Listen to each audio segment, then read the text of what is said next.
सभी का स्वागत है आपके अपने YouTube channel perfect study and information में। दोस्तों, मैंने आप सभी से प्रॉमिस किया था कि मैं आप सभी के लिए जेपीएससी में जो एग्ज़ाम होने वाली है आपकी रेंजर ऑफिसर और एसीएफ की, इसमें मैंने प्रीवियस ईयर क्वेश्चन, ये क्वेश्चन के मॉडल किस तरह से पूछे जाएंगे, इस पे मैं आप सभी को डिस्कशन के साथ क्वेश्चन को लाने का प्रॉमिस किया था। तो मैंने सबसे पहले राजस्थान पीसीएस का जो 2018 में वैकेंसी आई हुई थी और वो एग्ज़ाम हुई थी 18/2/2021 को, इसके क्वेश्चंस को मैं लाया हूँ। यहाँ पर ये 100 क्वेश्चन देखकर भ्रमित ना हो, क्योंकि ये राजस्थान पीसीएस का है, राजस्थान से का क्वेश्चन है। हालांकि बहुत सारे स्टूडेंट को ये लगेगा कि राजस्थान पीसीएस वाला यहाँ क्या काम है, तो मैं सभी को बता दूं कि क्वेश्चंस का मॉडल एक ही होता है, एक ही जैसा होता है। और फर्स्ट टाइम यहाँ पर एग्ज़ाम हो रहा है तो क्वेश्चन, बहुत सारे क्वेश्चन यूपी से, राजस्थान से, इस झारखंड जेपीएससी में रिपीट करने वाले हैं। ठीक है, बहुत सारे क्वेश्चंस, कैसे क्वेश्चन जो नॉर्मल जीएस और जीके होंगे, ऐसे क्वेश्चंस रिपीट करेंगे। तो हम लोग जो राजस्थान स्पेशल होगा उसे हटा देंगे, नहीं करेंगे, और जो जीके जीएस होगा उस तरह के क्वेश्चन को देखेंगे, क्योंकि उससे आपका रिपीटेड क्वेश्चन में मिलेगा। ठीक है, डायरेक्ट रिपीटेड क्वेश्चन मिलेगा या फिर थोड़ा सा अंतर करके मिलेगा। क्लियर। और दूसरी बात क्या है कि इसमें आपको एक क्वेश्चन का मॉडल या लेवल पता चलेगा, किस तरह के क्वेश्चंस पूछे जाते हैं। चलिए मैं आगे बढ़ता हूँ। इसमें आगे बढ़ने से पहले मैं बता दूं कि यहाँ पर 150 क्वेश्चंस हमारे झारखंड में पूछे जाएंगे। एक ही पेपर होगा, यहाँ पर पेपर 1 लिखा है ना, तो इसके पेपर 2 होंगे, लेकिन हमारे झारखंड में एक ही पेपर होगा जो सीधा 150 क्वेश्चंस का होगा और आपके जनरल नॉलेज के बारे में पूछा जाएगा। यहाँ पर मैं ऐसे क्वेश्चंस को सीधा आगे बढ़ूंगा। जैसे यहाँ फर्स्ट क्वेश्चन आप देख सकते हैं कि भारत छोड़ो आंदोलन के दौरान जयपुर प्रजामंडल के अध्यक्ष कौन थे, तो यहाँ पर होगा हीरालाल शास्त्री। लेकिन ये आपका क्या है, ये क्वेश्चन राजस्थान का होने के बावजूद भी ये क्वेश्चन, हालांकि भारत छोड़ो आंदोलन से संबंधित है, तो ये कहीं ना कहीं एक नेशनल लेवल का क्वेश्चन बन जाता है। तो ऐसे क्वेश्चंस आपको करने हैं। बाकी जो क्वेश्चंस है, जैसे दूसरा क्वेश्चन से आप छोड़ सकते हैं, वहाँ का स्पेशल है, तीसरा क्वेश्चन भी स्पेशल है, छोड़ सकते हैं, चौथा भी है, पांचवा क्वेश्चन को वहाँ का स्पेशल होने के बावजूद भी ये नेशनल लेवल का क्वेश्चन बनेगा। 1857 की स्वतंत्रता में कोटा महाराव की सहायता के लिए किस राज्य ने सैनिक सहायता भेजी थी? ठीक है, किसने भेजी थी सैनिक सहायता? तो ये आपके करौली ने भेजा था। जहाँ पर जो नॉर्मल जीके जीएस होगा ना, जो कॉमन वाला, मैं वहाँ पर एक्सप्लेनेशन दूंगा। ठीक है, हो सकता है आज हमारा आधा ही बने, तो बहुत लंबा सेशन ना करके मैं आधा बनाकर आधा दूसरा पार्ट में कर दूंगा। ठीक है, छठा भी क्वेश्चंस वहीं से रिलेटेड है, बहुत ज़्यादा इंपॉर्टेंट नहीं है। सातवां भी इंपॉर्टेंट नहीं है हमारे जेपीएससी के लिए, आठवां भी नहीं है, नौवां भी नहीं है, क्योंकि एकदम स्पेशल ये डीप पूछा हुआ है राजस्थान से, जो हमारे लिए ज़रूरत नहीं है, जहाँ से नेशनल क्वेश्चंस भी ये नहीं बनेंगे। 10वां क्वेश्चन वहाँ से है, लेकिन यहाँ पर क्वेश्चन इस तरह से बनेंगे। देखिए क्वेश्चन क्या है, निम्नलिखित दुर्गों में से किसे यूनेस्को ने विश्व विरासत स्थल घोषित किया है? 4 ऑप्शन है, मतलब आपको भी पूछा जा सकता है, आपके जेपीएससी में पूछा जा सकता है झारखंड से कि किसे विश्व विरासत स्थल है, यूनेस्को ने किसे लिस्टेड किया है। तो ये सब सारे क्वेश्चंस आपको यहाँ पर पूछे जाएंगे। तो मैं जब झारखंड स्पेशल पढ़ाऊंगा, इस पे बताऊंगा, तो ये सब चीज़ें वहाँ पर क्लियर होती रहेंगी। हिंदी और इंग्लिश मीडियम दोनों वाले स्टूडेंट यहाँ पर देख सकते हैं। यहाँ पर क्या होगा आंसर, तो वो होगा गागरोन। अब बात यूनेस्को की आई है, तो यूनेस्को की स्थापना कब हुई थी? 1 नवंबर 1945 को हुई थी। कब हुई थी? 1 नवंबर 1945 को। यूनेस्को की हेडक्वार्टर कहाँ पर है? तो सभी को पता है कि ये पेरिस में है। ठीक है, हेडक्वार्टर कहाँ पर है? तो पेरिस में है। क्लियर। और इसके मेंबर की बात किया जाए, कितने मेंबर हैं? तो 194 मेंबर टोटल, अभी 194 मेंबर्स इसमें हैं।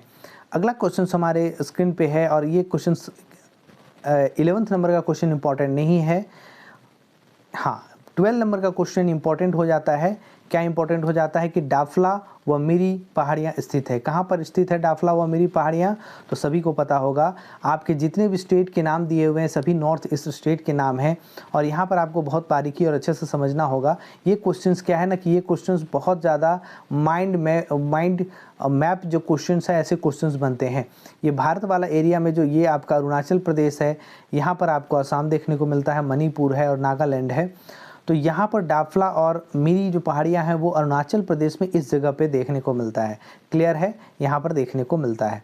नेक्स्ट क्वेश्चन आपके स्क्रीन पे है, निम्नलिखित में से किसने भारतीय मानसून व तिब्बतियन पठार के बीच में संबंध स्थापित करने का प्रयास किया था? ये क्वेश्चन आपका डायरेक्ट वर्ल्ड हिस्ट्री से आता है कि कहाँ, सॉरी वर्ल्ड ज्योग्राफी से आता है। कहाँ से? तो वर्ल्ड ज्योग्राफी से। चूंकि सिलेबस में आप सभी को विश्व का भूगोल और भारत का भूगोल दोनों ही पढ़ने को दिया गया है, तो ऐसे ऐसे क्वेश्चंस बनेंगे। ठीक है। आप चाहो तो मैं ऐसे सारे क्वेश्चंस को आपको एक अलग सेशन से आपको मैं बता दूंगा, जितने भी ज्योग्राफी में ऐसे क्वेश्चंस बनते हैं मेरे पास सारे ये सब चीज़ के बने हुए पड़े हैं। ठीक है, पहले मैं ये सेशन कंप्लीट कर लेता हूँ। यहाँ पर जो आंसर होगा क्या होगा, यहाँ पर जो आंसर होगा पी कोटेश्वरम। पी कोटेश्वरम ने क्या किया था कि भारतीय मानसून व तिब्बतीय पठार के बीच में संबंध स्थापित करने की कोशिश की थी। क्लियर। अगला जो हमारा नेक्स्ट क्वेश्चन है 14 नंबर का क्वेश्चन है, भारत में काल वैसाखी वर्षा की सर्वाधिक घटित होने की अवधि है। मतलब आपको बताना है कि काल वैसाखी किस समय हमारे भारत में होता है। यहाँ पर क्वेश्चन ये है, तो किस समय हमारे भारत में होता है, तो ये मध्य मार्च से लेकर मध्य अप्रैल के मध्य में होता है। ठीक है, मिड मार्च से लेकर मिड अप्रैल के बीच में ये चीज़ आपका होगा। ठीक है, क्या, काल वैसाखी। काल वैसाखी के बारे में बता देते ये क्या है, इसको नॉर्वेस्टर बोला जाता है। ये एक तरह से बारिश और आंधी जो तूफान होती है ऐसी चीज़ें होती है। और काल वैसाखी का लोकेशन क्या है, कहाँ पर काल वैसाखी कहा जाता है, तो इंडिया में, जो इंडिया है, इंडिया में जैसे ईस्टर्न पार्ट और नॉर्थ ईस्टर्न पार्ट, ऐसे पार्ट में, ऐसे पूरे पार्ट में कहाँ पर होगा, इसको काल वैसाखी कहा जाता है। जैसे उड़ीसा, झारखंड, बिहार, असम और नॉर्थ ईस्ट के सारे पार्ट्स में क्या होगा, इसे काल वैसाखी कहा जाएगा। क्लियर। अगला जो हमारा है सेशन क्वेश्चंस वो क्या है कि निम्नलिखित में से कौन कौन से पठार प्रायद्वीपीय पठार प्रदेश में अवस्थित हैं। अब ऐसे क्वेश्चंस आपको मैंने पहले ही बताया था कि ऐसे क्वेश्चंस हमेशा मैप से बनते हैं और ये क्वेश्चंस एलिमिनेशन वाला क्वेश्चन है। आप सभी को पता है प्रायद्वीपीय पठार क्या होता है। इंडिया के इस वाला पठार, जो इंडिया का जो ये वाला पोर्शन है, तो यहाँ पे थोड़ा ऐसे चला गया और ऐसे करके चला गया, थोड़ा सा ऐसे करके चला गया, तो ये वाला प्रायद्वीपीय पठार। सबसे पहले आप देखो क्या है, बुंदेलखंड उच्चभूमि, बुंदेलखंड और बघेलखंड ऐसे यहाँ पर है। ठीक है, और ये प्रायद्वीपीय पठार में है, तो पहला सही है। मेघालय पठार, आपको जानना होगा कि प्रायद्वीपीय पठार जो पेनिनसुलर इंडिया है उसका पार्ट जो आपका मेघालय पठार है वो भी है। और जब छोटा नागपुर प्लेक्चू और प्लेक्टू पठार जो है, और छोटा नागपुर पठार और मेघालय पठार ये दोनों ही कनेक्ट होते हैं, लेकिन इसको तोड़ने वाली कौन है, तो यहाँ मालदा फॉल्ट आता है। मालदा फॉल्ट ये दोनों को अलग करती है, लेकिन ये मेघालय पठार जो है वो हमारा प्रायद्वीपीय भारत का ही हिस्सा है, तो दूसरा नंबर भी सही होगा। तीसरा क्या है, मालवा पठार। मालवा देखिए यहाँ पर आपका सबसे ऊपर वाला क्षेत्र में यूपी और इधर राजस्थान के बगल में देखने को मिलेगा मालवा पठार, तो ये भी एक हिस्सा है। दक्कन पठार तो यहाँ पर महाराष्ट्र के पास मिलेगा, ये भी है। नेक्स्ट है हमारा लद्दाख पठार। लद्दाख सबसे ऊपर है जो इसका हिस्सा नहीं है। तो ऐसे क्वेश्चंस जो ABCD कहाँ मिलेगा देखने को, ABCD कहाँ मिलेगा देखने को, ABCD आपके क्वेश्चंस कहाँ मिल रहे हैं, तो तीसरा नंबर, तो आंसर ये होगा। इस तरह से आपको क्वेश्चन को एलिमिनेट करना है। क्लियर। अब नेक्स्ट क्वेश्चन आपके स्क्रीन पे है 16 16 क्या होता है, आर्द्र शीतोष्ण होता है, उष्णकटिबंधीय आर्द्र होता है, अल्पाइन होता है, ज्वारीय होता है। जिनको यहाँ पर दिक्कत हो रही है ऐसे शब्दों के बीच में, तो क्या करेंगे, 16 forest are wet temperate tropical moist alpine tidal. तो ऐसे क्वेश्चंस के साथ आप इसको डील कर सकते हैं। बहुत सारे क्वेश्चंस जब आपको हिंदी में ना समझ में आए तो इंग्लिश वर्जन देखिएगा, और बहुत सारे इंग्लिश वाले से स्टूडेंट जो इधर नहीं तो इधर समझ में आ जाएगा। ठीक है, तो ऐसे क्वेश्चंस को आप ट्रिक लगाकर समझ सकते हैं। यहाँ 16 क्या होता है, 16 क्या होता है, तो 16 क्या है, आपको कैसे क्या है, आर्द्र शीतोष्ण वन है, आर्द्र शीतोष्ण वन है। क्लियर। और 16 कहाँ पर होता है, इंडिया के जो ये पार्ट है ना, ये पार्ट है वेस्टर्न पार्ट है, वेस्टर्न पार्ट में ही आपको 16 देखने को मिलता है। स्पेशली मैं कहूँ तो कर्नाटक, तमिलनाडु और कहाँ पर, केरला में। आप ये सब नोट कर लेंगे तो अच्छा रहेगा। ठीक है, या फिर एक दो बार सेशन को देखेंगे तो आपको याद आ जाएगा। क्लियर। तो यहाँ पर कहाँ पर देखने को मिलता है, मैं नेक्स्ट जो सेशन है उसको क्लियर तरीके से मेरी कनेक्टिविटी अच्छी नहीं हो पाई अभी, और मुझे बनाना ज़रूरी था क्योंकि बहुत सारे स्टूडेंट डिमांड कर रहे थे। इस वजह से मैं यहाँ पर अगली क्लास में क्या होगा कि बहुत फाइन तरीके से लिखने की व्यवस्था होगी। थोड़ा कनेक्टिविटी और टेक्निकल इशू होने की वजह से यहाँ पर बहुत फाइन नहीं लिखा जा रहा है। बाकी मेरे एक्सपीरियंसेस इसमें कुछ स्टूडेंट जानते होंगे, मैं अकेडमी और डिफरेंट IAS अकेडमी के साथ मेरे एक्सपीरियंसेस रहे हैं, तो मैं जो कोशिश करूँगा वो आपके साथ शेयर करने का। 16 वन के बारे में मैंने बताया कि आर्द्र शीतोष्ण वन होते हैं। तो अगर 16 वन के बारे में बात किया जाए तो कौन सा क्षेत्र में होगा, तो ये आपके पश्चिमी घाट, वेस्टर्न घाट में होंगे।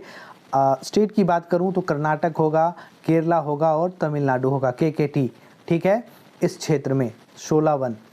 नेक्स्ट क्वेश्चन आपके स्क्रीन पे है, क्या है कि भारत के कौन से भाग में सर्वाधिक बाढ़ प्रभावित क्षेत्र पाए जाते हैं। ये भी क्वेश्चन बहुत ही ट्रिकी है, अगर आप थोड़ा सा दिमाग लगाएंगे तो ऐसे क्वेश्चंस का आंसर बहुत ईजी और आसान हो जाता है।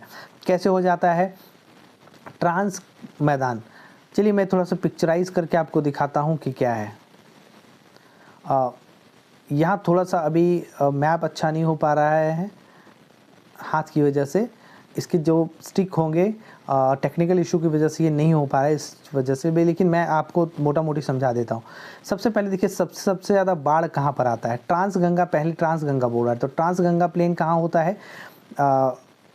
मेरे बहुत ऐसे सेशन हुए हैं यूट्यूब पर जहाँ पर मैंने बहुत बारीकी और अच्छे से बताया है कि यहाँ पर गंगा प्लेन को 4 हिस्सों में बांट दिया जाता है। बहुत जगह आपको 3 हिस्से में मिलेगा, लेकिन 4 हिस्से में बांटा जाता है। निचली गंगा, मध्य गंगा, ऊपरी गंगा और ट्रांस गंगा। तो यहाँ पर सबसे पहले मिलेगा आपको ट्रांस गंगा, फिर मिलेगा मध्य गंगा, फिर मिलेगा निचली गंगा, ठीक है, ऊपरी गंगा, मध्य गंगा, निचली गंगा, क्लियर। तो ये ट्रांस गंगा होता है। तो यहाँ पर आपके बाढ़ के ऐसे कोई संभावनाएं सबसे ज़्यादा नहीं होती है, और ऑप्शन एक ही आपको चूज़ करना है और बेस्ट करना है। तो मध्य और निचला गंगा, आपको ये वाला पार्ट हो जाएगा। मध्य और निचला गंगा आसाम से थोड़ा वेस्ट बंगाल, बिहार, ठीक है, ऐसे प्रदेश, ऐसे जगह हो जाएंगे। पूर्वी तटीय मैदान यहाँ पर होगा, तो ये वाला भी नहीं होगा, ये तो सीधा कट गया। गुजरात का दक्षिण भाग बहुत कम, रेयर है। तो अब यहाँ पर ट्रांस देखना है और देखना है दूसरा क्या, मध्य और निचला गंगा। आप सभी को पता है कि यहाँ भी बाढ़ आती है, लेकिन बहुत कम मात्रा में आती है। इस क्षेत्र में जो है बाढ़ बहुत ज़्यादा आती है, जो है हमारा मध्य और निचला गंगा। क्यों? इधर से ब्रह्मपुत्र है, महानदी है, तिस्ता नदी है, गंडक है, सोन है, ये सब बिहार क्षेत्र में आपको लाती है, बहुत ज़्यादा बाढ़ लाती है। तो ये वाला क्षेत्र हमारा होगा, और ऑप्शन क्या हो जाएगा, मध्य और निचला गंगा हो जाएगा। आप सभी को समझ में आया? मैं आगे की ओर बढ़ता हूँ। आगे आपके सामने क्वेश्चन है, भारत का कितना क्षेत्र गंभीर सूखे से पुनरावृत्ति की दशा से प्रभावित है? ऐसे क्वेश्चंस पूछे जाते हैं। और आपको बता दें कि जेपीएससी में जो क्वेश्चंस इसी को थोड़ा सा घुमा कर कैसे पूछा था कि सूखा कितना सेंटीमीटर से कम बारिश हो तो वो सूखा कहलाती है। तो आपको यहाँ पर सबसे पहले मैं आंसर बता दूं कि गंभीर सूखे की पुनरावृत्ति यहाँ पर परसेंटेज में पूछा गया है। तो परसेंटेज में आंसर क्या होगा, 16%, 16%। और 75 सेंटीमीटर से अगर कम बारिश होती है तो वो सूखा के क्षेत्र, वो जो क्षेत्र है सूखा क्षेत्र में आता है। आप सभी को पता है कि सूखा क्षेत्र 75 सेंटीमीटर से कहाँ कम वर्षा होती है, तो पंजाब, कुछ वेस्टर्न यूपी, राजस्थान, कुछ ऊपर वाली गुजरात, ऊपर आप जाएंगे तो कश्मीर, इधर नीचे आएंगे वेस्टर्न इलाका, जो आपके ऊपर वाले से पश्चिमी भाग से जब मानसून एंट्री करती है तो ऊपर स्लॉप होने की वजह से छाया वृष्टि बनता है, जहाँ शैडो एरिया बनता है, वहाँ भी आपके कुछ सूखा वाला क्षेत्र बनता है। तो ऐसे जगह पर आपके सूखा वाला क्षेत्र बनते हैं। और 75 सेंटीमीटर से अगर कम वर्षा हुई तो वो सूखा क्षेत्र घोषित किया जाता है, सूखा क्षेत्र बनता है। अगला क्वेश्चन आपके स्क्रीन पे है, निम्नलिखित को सुमेलित कीजिए तथा दिए गए कूटों से सही उत्तर का चुनाव करेंगे। यहाँ पर आपको बहुत बारीकी से समझना होगा। ये क्वेश्चंस का आंसर पढ़ने के लिए आपको NCERT पढ़ना होगा, और NCERT 12 क्लास की जो NCERT, सॉरी 11th क्लास की जो NCERT है उसको आपको ज्योग्राफी जो है उससे पढ़ना होगा। अगर आप ज्योग्राफी 11th क्लास के पढ़ेंगे तो ये क्वेश्चन आपसे सॉल्व हो जाएगा। कभी कभी आप पढ़ते हैं तो हो सकता है 3 आपके ऑप्शंस मिलेंगे, लेकिन चौथा आप नहीं पढ़े हैं। तो अगर 3 ऑप्शंस आपके मैच कर रहे हैं तो ऑटोमेटिक चौथा आपका वहाँ लग जाता है। चलिए मैं यहाँ पर बताता चलूँ कि क्या है, ठीक है। यहाँ पर क्या होगा, हाँ, यहाँ पर क्या होगा कि सबसे पहले उष्ण कटिबंधीय शुष्क पर्णपाती वन, ये किस जगह पे होता है, कहाँ मिलता है? तो यहाँ पर कैसे वृक्ष मिलते हैं उष्ण कटिबंधीय शुष्क पर्णपाती वन में? तो ये सागवान वाला वृक्ष मिलता है। ये आपके NCERT से डायरेक्ट क्वेश्चन पूछा हुआ है, clear. Mangrove one, mangrove forest कहाँ पर मिलता है?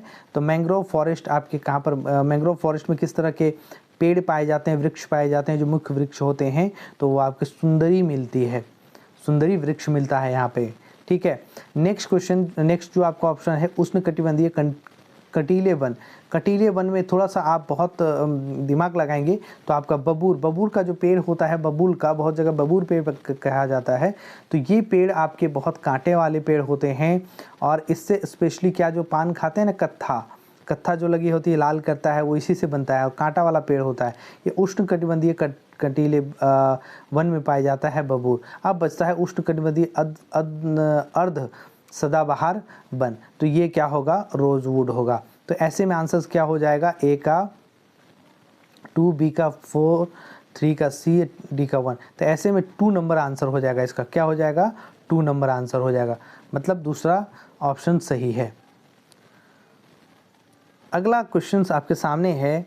अगला क्वेश्चन क्या है कि ये क्वेश्चन आपके राजस्थान स्पेशल से है। सीकर, झुंझुनू और नागौर जिले राजस्थान में कौन सी कृषि जलवायु पेटी के अंतर्गत आते हैं? तो यहाँ पर आपको झारखंड की कृषि जलवायु पेटियाँ जितनी हैं सब आपको पढ़ना है। मैं सारी चीज़ों को आपको मैप के साथ उसमें दिखाऊंगा, ठीक है। यहाँ पर मुझे पता चल जाए एक बार कि स्टूडेंट एक्टिव हैं, रिस्पॉन्स है। अगर यहाँ पर मुझे रिस्पॉन्स आया और एक्टिव स्टूडेंट लगे मुझे, तो मैं आगे का सेशन बनाऊंगा, नहीं तो फिर मुझे ज़रूरत नहीं है, क्योंकि समय निकाल कर रात को रिकॉर्डिंग करना, रात को करना, इसके ऊपर काम करना, और एक तरह का टाइम वेस्ट हो जाता है। तो जितने भी स्टूडेंट देखते हैं ना, सीरियसली अगर आप चाहते हैं कि नहीं ज़्यादा से ज़्यादा काम हो, तो आप कम से कम शेयर कर दिया करना, ठीक है। अपने जहाँ भी शेयर करते हो शेयर कर दिया करना, लाइक करना, क्लियर। अब यहाँ पर आपको कृषि जलवायु पेटियाँ बताना है कि कृषि जलवायु पेटियाँ क्या है। तो ऐसे में क्या होगा, शुष्क पश्चिमी मैदानी क्षेत्र, अंतः स्थलीय अपवाह के अंतर्वर्ती मैदान क्षेत्र, अर्ध शुष्क पूर्वी मैदान क्षेत्र, बाढ़ संभाव्य पूर्वी मैदान क्षेत्र। है राजस्थान का क्वेश्चन, लेकिन देखिए कितना टफ टाइप का हिंदी लिखा हुआ है, और इंग्लिश में भी जाएंगे तो ये क्वेश्चंस बहुत एक तरह से डीप आपको पूछा गया है। यहाँ पर जो आंसर है वो क्या है, अंतः स्थलीय अपवाह के अंतर्वर्ती मैदान क्षेत्र में ये आपको इस तरह से पाए जाते हैं। नागौर जिला के बारे में बात करूँ, नागौर वही जिला है जहाँ पर 2 अक्टूबर 1959 को सबसे पहले आपके 3 टायर सिस्टम, जो त्रिस्तरीय पंचायत है ना, त्रिस्तरीय पंचायत 3 टायर सिस्टम को अडॉप्ट सबसे पहले यहाँ पर लागू किया गया था। किसने किया था, जवाहरलाल नेहरू ने किया था, ठीक है।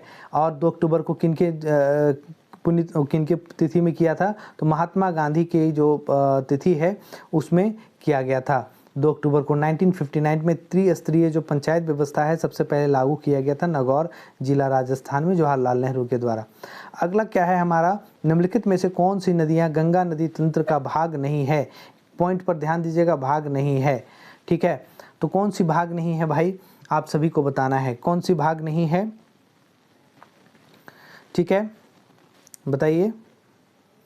देखिए मेज नदी तो इसकी भाग है, तंत्र नदी में आती है, मैनाल नदी भी आती है, मानसी नदी भी आती है। मोरेन नदी और याजम नदी ये दोनों नहीं आती है। मोरेन नदी कहाँ पर देखने को मिलता है, तो मोरेन नदी राजस्थान में देखने को मिलता है। कहाँ पर, राजस्थान में देखने को मिलता है।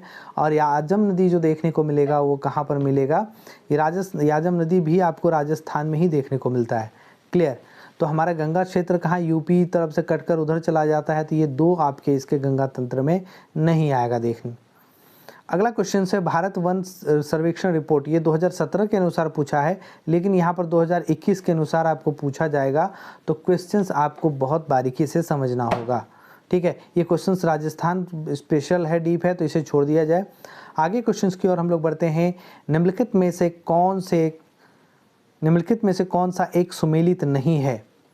ये क्वेश्चन सुमेलित नहीं है। लूनी जवाई बेसिन, गोडवाड़ प्रदेश, चंबल बेसिन, उत्खाद प्रदेश, माही बेसिन, छप्पन प्रदेश, बनास बेसिन, बांगड़ प्रदेश, ठीक है। तो मैं सभी को बता दूं, यहाँ जो आपको है लूनी जवाई बेसिन जो है ये आपके यहाँ से मिलता है, गोडवाड़ प्रदेश में है। चंबल बेसिन उत्खित भूमि ये भी मिलता है। माही बेसिन, चंबल आपको पता है ना, चंबल कहाँ से निकलती है, माही कहाँ से निकलती है। छप्पन मैदान मिलता है। बनास बेसिन बांगड़ प्रदेश ये नहीं मिलता है, ये आपका कहाँ से होगा, अरावली से होगा। कहाँ से होगा, अरावली से निकलती है, ठीक है, क्लियर। तो ये यहाँ पर गलत होगा। चौथा नंबर इसका आंसर होगा। अगला क्वेश्चन आपके स्क्रीन पे दशकों से राजस्थान, अच्छा ये क्वेश्चन भी राजस्थान स्पेशल से है तो छोड़ दिया जाए। अगला भी क्वेश्चन हमारे राजस्थान से स्पेशल है, सौर ऊर्जा को लेकर है, तो सौर ऊर्जा को लेकर मैं ये क्वेश्चन नहीं करा रहा हूँ, लेकिन जब भी आपका क्वेश्चन आए कि भारत में सबसे ज़्यादा सौर ऊर्जा क्षमता वाला राज्य कौन सा है, कहाँ पर सबसे ज़्यादा सौर ऊर्जा का उत्पादन किया जा रहा है, तो वो कौन सा होगा, राजस्थान होगा। क्लियर, राजस्थान। अगला हमारा क्वेश्चन है जनगणना 2011 के अनुसार, कुछ एकदम पूछना ही है, जनगणना 2011 के अनुसार क्वेश्चंस बहुत बहुत बहुत ज़्यादा बनता है, क्योंकि आप बहुत सारे बुक फॉलो करते होंगे, लेकिन बहुत सारे बुक में आपकी ये जनगणना का बहुत ज़्यादा विश्लेषण या तरीके से क्वेश्चंस नहीं दिया हुआ है, जहाँ तक मैं जानता हूँ। जैसे लूसेंट में थोड़ा बहुत दिया हुआ है, घटना चक्र में ठीक ठाक दिया हुआ है, एक परीक्षा वाणी आती है उसमें बहुत ज़्यादा बहुत बारीकी तरीके से दिया हुआ है।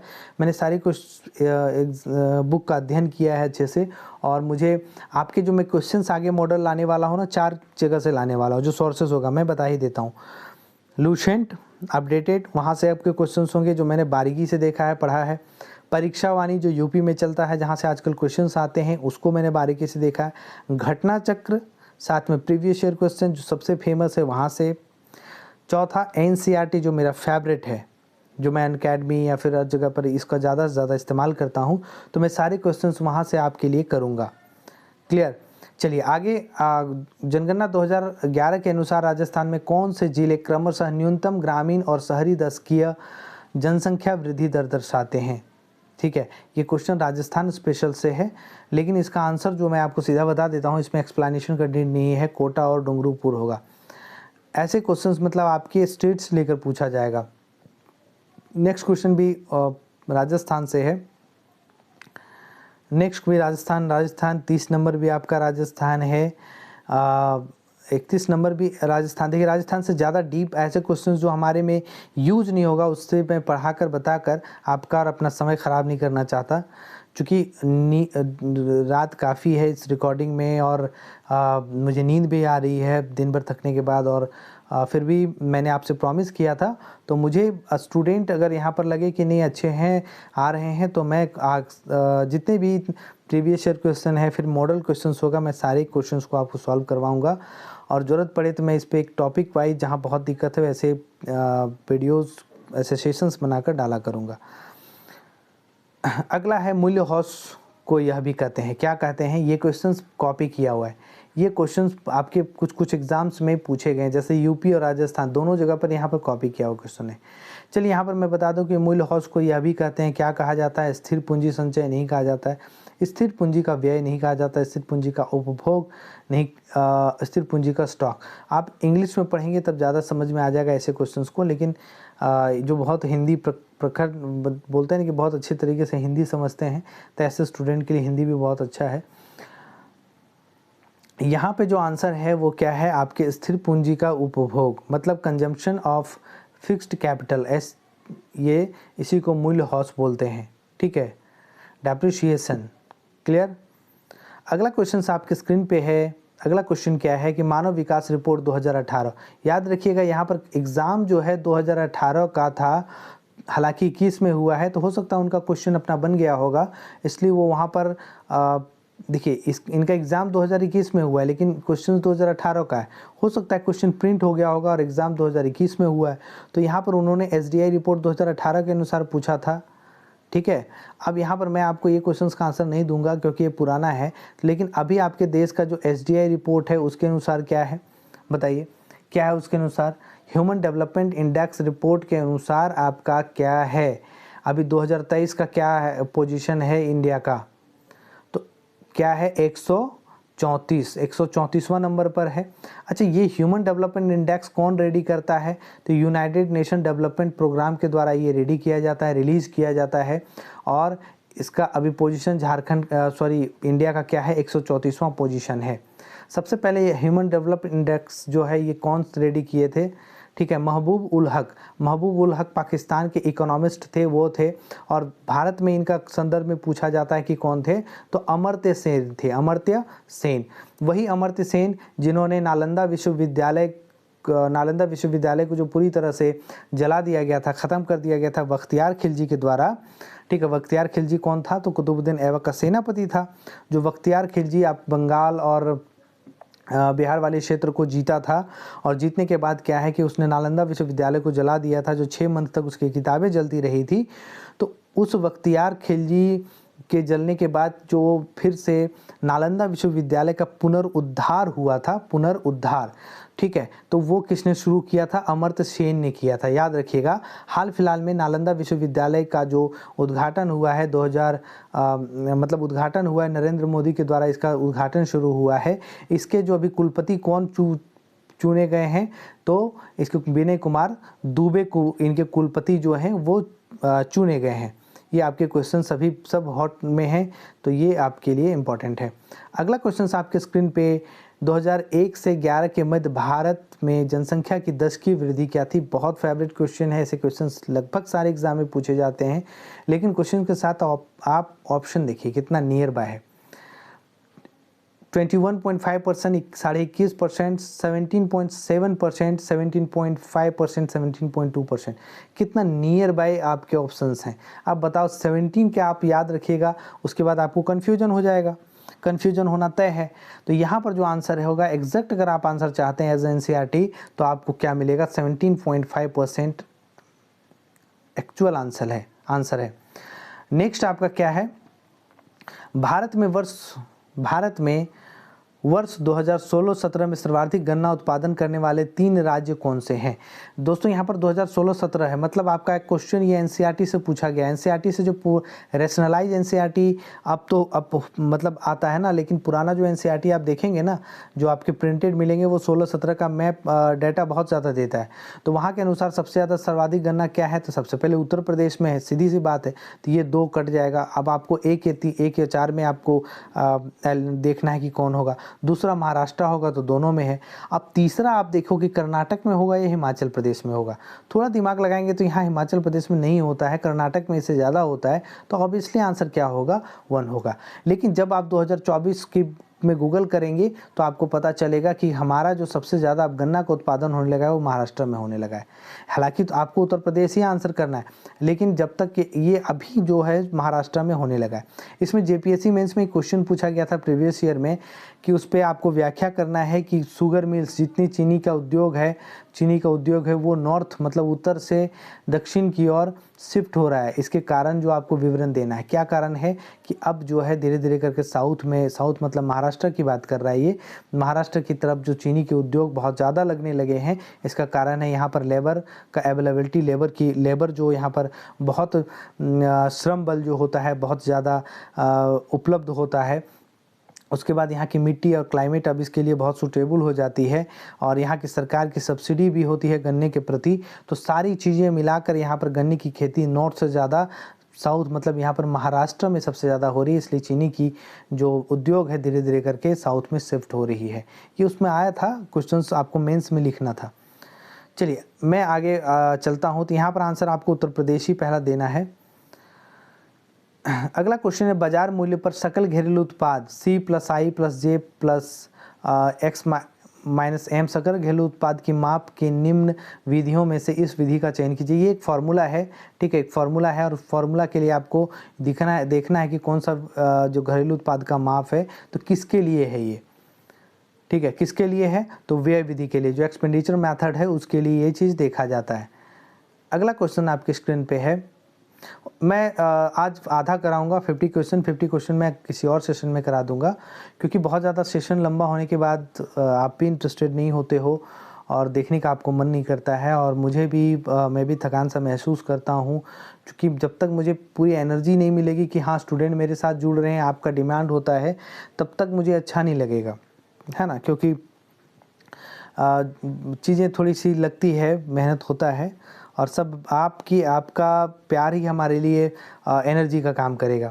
नेक्स्ट क्वेश्चन आपके स्क्रीन पे है, किस कंपनी को वस्तु एवं सेवा कर के तंत्र के लिए प्रतिबंधित सेवा प्रदाता के रूप में नियुक्त किया गया? ठीक है, किसे किया गया? इन्फोसिस को किया गया। इन्फोसिस के बारे में आप सभी को पता होगा कि जैसे हमारे इंडिया में बॉम्बे स्टॉक एक्सचेंज है, ठीक है, उसी तरह से अब आपका अमेरिका स्टॉक एक्सचेंज है, वहाँ पर जो एक सिंगल कंपनी है, सिंगल कंपनी का नाम आता है इंडिया से, तो वो कौन है? इन्फोसिस है। अगला जो है हमारा प्रधानमंत्री मुद्रा योजना के अंतर्गत अपना उद्यम शुरू करने के लिए एक छोटी रकम के कर्ज की स्वीकृति किए जाते हैं। अधिकतम रकम जो स्वीकृति की जा सकती है वह क्या है? अधिकतम रकम की बात पूछ रही है यहाँ पर, तो अधिकतम रकम क्या होगा? 10 लाख होगा। क्लियर? कितना होगा? अधिकतम जो होगा वो 10 लाख होगा। ठीक है, अब यहाँ पर प्रधानमंत्री मुद्रा योजना की बात करें तो प्रधानमंत्री मुद्रा योजना कब शुरू हुआ था? तो 8 अप्रैल 2015 को हुआ था। 2015 को। कब? तो 8 अप्रैल 2015 को प्रधानमंत्री मुद्रा योजना शुरू किया गया था। नेक्स्ट क्वेश्चन आपके स्क्रीन पे है, निम्नलिखित में से कौन सी ग्रीन हाउस गैस नहीं है? ग्रीन हाउस गैस नहीं है, ठीक है, ये कौन सी है? तो आपको देखिए, कार्बन डाइऑक्साइड है, कार्बन मोनोऑक्साइड नहीं है, मीथेन है, नाइट्रस ऑक्साइड है। तो यहाँ पर कौन सा होगा? कार्बन मोनोऑक्साइड, जो आपको ग्रीन हाउस गैस नहीं है। अगला क्वेश्चन आपके स्क्रीन पे, ये क्वेश्चन बहुत ट्रिकी है, जो आप सभी को यहीं से ऑप्शन सही बन जाएगा। भूमंडलीय ऊष्मीकरण सम्मेलन के संदर्भ में UNFCCC का पूर्ण रूप क्या है? अब आपको ये हिंदी में बहुत ज़्यादा कंफ्यूज करेगा। जैसे ही आप इंग्लिश में पढ़ोगे UNFCCC, तो आपको क्या समझ में आएगा क्या है? इसका इंग्लिश पढ़ने की आप कोशिश करना, समझ में आ जाएगा। क्या है? United nation framework convention on climate change. ये पहला ही आपको आंसर सीधा दिखने को मिल गया। United Nations framework convention on climate change, तो UNFCCC का ये फुल फॉर्म है। ठीक है, भारत में राष्ट्रीय आय का अनुमान सर्वप्रथम किसने लगाया था? ये क्वेश्चन आपको कहाँ मिल जाएगा? तो ये आपको लूसेंट में एक क्वेश्चन का आंसर मिल जाएगा। ठीक है, नेशनल इनकम जब आप देखेंगे, वहाँ पढ़ेंगे, तो वहाँ मिल जाएगा आपको। तो ये सबसे पहले दादा भाई नौरोजी ने लगाया था। कब लगाया था? 1967 से 68 के बीच में लगाया था। क्लियर है? लगाया था कि नहीं? और इसी में आपको प्रति व्यक्ति, दादा भाई नौरोजी ने बोला था कि पर कैपिटा इनकम, जो आपका प्रति व्यक्ति आय कितना होगा? 20 रुपया प्रति व्यक्ति आय होगा। कितना होगा? 20 रुपया, 20 रुपीज़। ठीक है, नेक्स्ट क्वेश्चन आपके स्क्रीन पे, आर्थिक समीक्षा 2019-20। अब आर्थिक समीक्षा इतना पुराना है कि नहीं पूछेगा, आप अपडेटेड वाला आर्थिक समीक्षा, बजट वगैरह अच्छे से पढ़कर जाइएगा। नेक्स्ट क्वेश्चन आपके स्क्रीन पे है, निम्नलिखित में से कौन सी राजस्थान की बकरी की प्रसिद्ध नस्ल है? ये भी क्वेश्चन आपके लिए नहीं है। निम्नलिखित में से कौन से शहर के रीको द्वारा स्थापित एग्रो फूड पार्क नहीं है?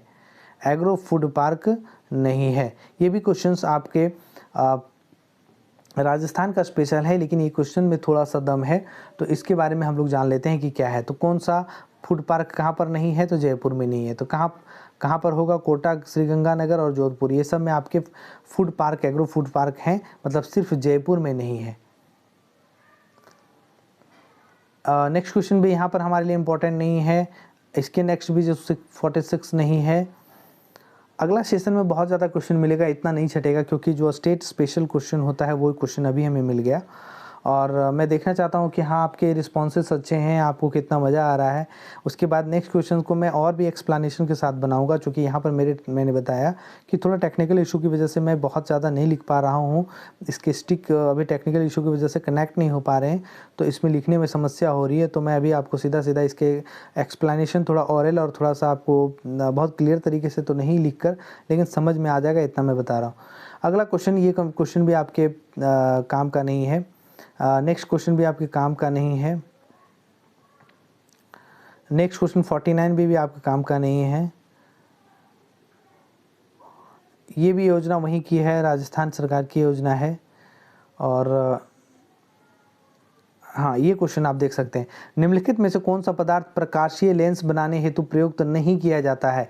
इसका तो आंसर आप सभी, एकदम बच्चा भी होगा वो भी कर लेगा। जल का किया जाता है प्रकाशीय लेंस बनाने में, कांच का किया जाता है, प्लास्टिक का किया जाता है। ठीक है, तो किसका नहीं किया जाता है? चिकनी मिट्टी। ये देख के ही समझ में आ जाएगा कि चिकनी मिट्टी का प्रकाशीय लेंस बनाने में नहीं किया जाता है। नेक्स्ट क्वेश्चन आपके स्क्रीन पे, निम्नलिखित में से कौन सा राजस्थान के तेल क्षेत्र का नाम नहीं है? ठीक है, तेल कौन सा तेल? अच्छा, मैंने 52 तक बता दिया, कोई बात नहीं, बचा हुआ क्वेश्चंस मैं आगे करा दूंगा। ये मेरा लास्ट क्वेश्चन है इस सेशन का। तो कौन सा क्षेत्र राजस्थान के तेल क्षेत्र का नाम नहीं है? ऐश्वर्या है, सरस्वती है, रागेश्वरी है, ये तीनों ही आपके राजस्थान के तेल क्षेत्र के नाम हैं, तो आपको याद रख लेना। हो सकता है ये आपके पूछ दिए जाएं किसी भी एग्ज़ाम में। यहाँ लक्ष्मी जो है वो नहीं है। लक्ष्मी कहाँ की है? तो आपका केरला साइड साउथ में जो है यहाँ पर आपको देखने को मिलता है लक्ष्मी तेल क्षेत्र, ये देखने को मिलता है। बाकी तीन जो है वो राजस्थान से रिलेटेड है। चलिए, आपको सेशन कैसा लगा आप कमेंट में करके बताएंगे। क्या नेक्स्ट पार्ट आना चाहिए? क्या नेक्स्ट पार्ट 2 इसका फाइनल, जो पार्ट 2 होगा वो फाइनल होगा? और बाकी जो मैं कोशिश करूँगा कि अगले सेशन जो मतलब इसके बाद जो होगा मैं एक ही में कोशिश करूँ ख़त्म करने का। तो क्या पार्ट 2 आना चाहिए, कब तक आना चाहिए, आप कमेंट करके बताएंगे। आपको कैसा लगा सेशन ये भी बताएंगे। और इस पे क्या मॉडल क्वेश्चंस भी आपके आने चाहिए, सारी चीज़ें आप कमेंट करके बताएंगे। वहाँ पर मुझे पता चलेगा कि हाँ, आपके लिए और कितना मेहनत करनी चाहिए और इस आपके लिए कितना कुछ करना चाहिए। जिन्होंने लाइक नहीं किया प्लीज़ लाइक कर लेंगे, सब्सक्राइब नहीं किया सब्सक्राइब कर लेंगे, बेल आइकन को ऑल कर लेंगे ताकि नोटिफिकेशन आपके मोबाइल तक पहुँचेगा और आपको पता चलेगा कि यहाँ से वीडियो रिलीज हो चुकी है, जा चुकी है। थोड़ा जागरूकता दिखाते हुए प्लीज़ शेयर कर देंगे। शेयर करने से क्या होगा कि हमें भी थोड़ा मोटिवेशन मिलेगा, हाँ, आपके लिए मेहनत कर सकूं। और इसके लिए जो फर्स्ट टाइम एग्ज़ाम हो रहा है इसके लिए सिलेबस बहुत अतरंगी डिज़ाइन किया हुआ है। तो इस सिलेबस को डिकोड करने के लिए हम और आप दोनों मिलकर मेहनत करेंगे और हम लोग दोनों जो मेहनत करेंगे इसमें आपकी सफलता ज़रूर मिलेगी। चलिए, रात्रि अब काफ़ी होने पर है और इसके बाद भी मुझे अलग अलग क्लासेस, जैसे जहाँ मैं क्लासेस लेता हूँ उसके मटेरियल रेडी करने हैं, तो थोड़ा मुझे भी समय चाहिए। बाकी पार्ट 2 में मैं कोशिश करूँगा कि अच्छे से चीज़ों को और एक्सप्लेन किया जाए। यहाँ पर मैंने टेक्निकल इशू की वजह से थोड़ा सा कम किया, बाकी चीज़ें समझ में आ जाएगी। सभी को धन्यवाद, शुभ रात्रि।